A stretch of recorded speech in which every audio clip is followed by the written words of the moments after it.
Hello friends, welcome to today's Samayal. இன்னைக்கு நம்ம today's சமையல்ல வாழை இலையில ஆரோக்கியமான முறையில நல்ல மிருதுவான பூரண கொழுக்கட்டை எப்படி செய்யலாம்னு தான் பார்க்க போறோம். என்னதான் நம்ம விதவிதமான அச்சை பயன்படுத்தி விதவிதமான டிசைன்ல கொழுக்கட்டை செய்து சாப்பிட்டாலும் வாழை இலையில செய்த சுவைக்கும் ஆரோக்கியத்துக்கும் ஈடு இணை இல்லைன்னே சொல்லலாம். அந்த அளவுக்கு அருமையாவும் இருக்கும். செய்யறதும் ரொம்ப சுலபம். இதை இப்போ எப்படி செய்யறதுன்னு நம்ம பார்க்க ஆரம்பிச்சிடலாம். அதற்கு முதல்ல ஒரு பாத்திரத்துல 1 கப் அளவுக்கு தண்ணி சேர்த்துக்குங்க. கூடவே தேவையான அளவுக்கு உப்பு சேர்த்துக்குங்க.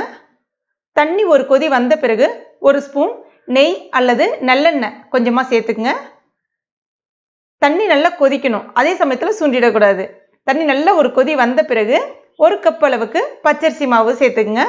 நான் இன்னைக்கு கடையில் விற்கக்கூடிய அந்த இடியாப்ப மாவு கொழுக்கட்டை மாவுன்னு சொல்லுவோம் இல்லையா, அதுதான் பயன்படுத்தியிருக்கேன். இந்த மாவை வறுக்க தேவையில்ல.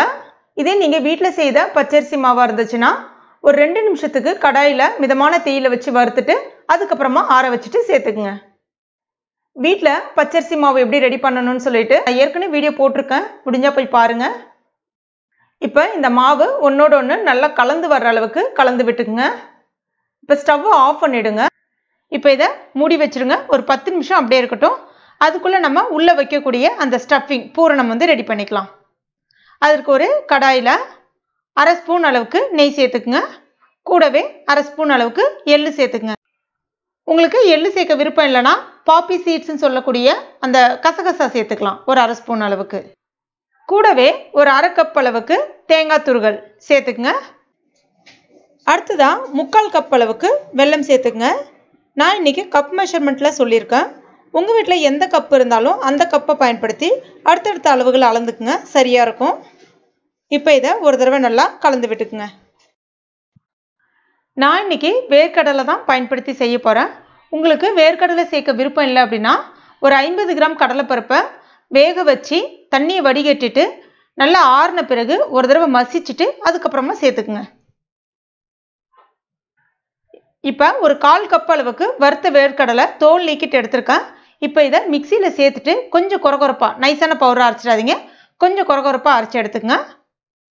இப்போ பாருங்கள், அதுக்குள்ளே வெல்லம் நல்லா கரைஞ்சி வந்துருச்சு. இப்போ இதில் நம்ம அரைச்சி வச்சுருக்க அந்த வேர்க்கடலை பவுடரை சேர்த்துக்குங்க. இதில் கொஞ்சமாக ஏலக்காய் பொடி சேர்த்துக்குங்க. வீடியோ எடுக்க மறந்துட்டேன். ஒரு தடவை நல்லா கலந்து விட்டுங்க. இப்போ ஒரு 2 நிமிஷத்துல இது எல்லாமே நல்லா இந்த மாதிரி கட்டிப்பட்டு வர ஆரம்பிக்கும். இப்போ இதை அப்படியே எடுத்து ஆற வச்சிருங்க. இப்போ ஒரு 10 நிமிஷமும் ஆயிடுச்சு. மாவை ஒரு தடவை நல்லா பிசைஞ்சிக்குங்க. எல்லாம் ஒன்றோட ஒன்று கூடி வர அளவுக்கு பிசைஞ்சிக்குங்க. வேற ஒரு பாத்திரத்துக்கு மாற்றிக்குங்க. கையில் கொஞ்சமாக எண்ணெய் தொட்டுக்குங்க. ஒரு சின்ன உருண்டையாக மட்டும் எடுத்துக்குங்க. வாழை இலையிலையும் கொஞ்சமாக எண்ணெய் தடவிக்குங்க. நிறைய தடவணும்னு அவசியம் கிடையாது. இப்போ நம்முடைய 3 விரலை மட்டுமே பயன்படுத்தி நல்லா இந்த மாதிரி தட்டி விட்டால் போதும். ஓரங்களில் கொஞ்சம் வெடிப்பு வர்ற மாதிரி இருந்துச்சுன்னா ஓரங்களில் கொஞ்சம் லைட்டாக அழுத்தி விட்டு தட்டி விட்டிங்கன்னா அந்த வெடிப்பு ஒன்றோட ஒன்று சேர்ந்துடும். இப்போ நம்ம ரெடி பண்ணி வச்சுருக்க பூரணத்தை ஒரு பக்கமாக நடுப்பக்கமாக வைக்காமல் ஒரு பக்கமாக அப்படி வச்சுக்கோங்க.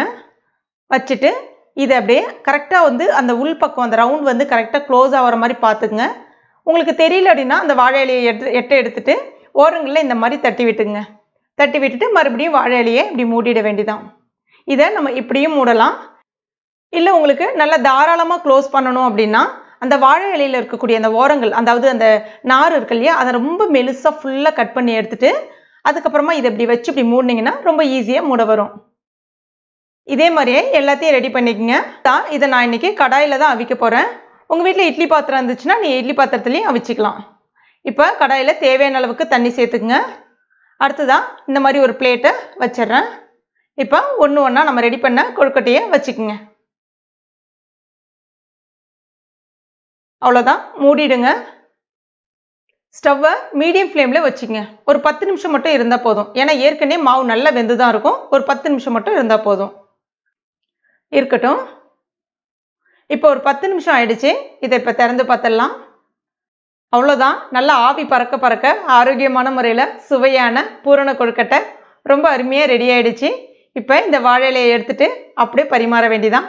அவ்வளோ அருமையாக இருக்கும்.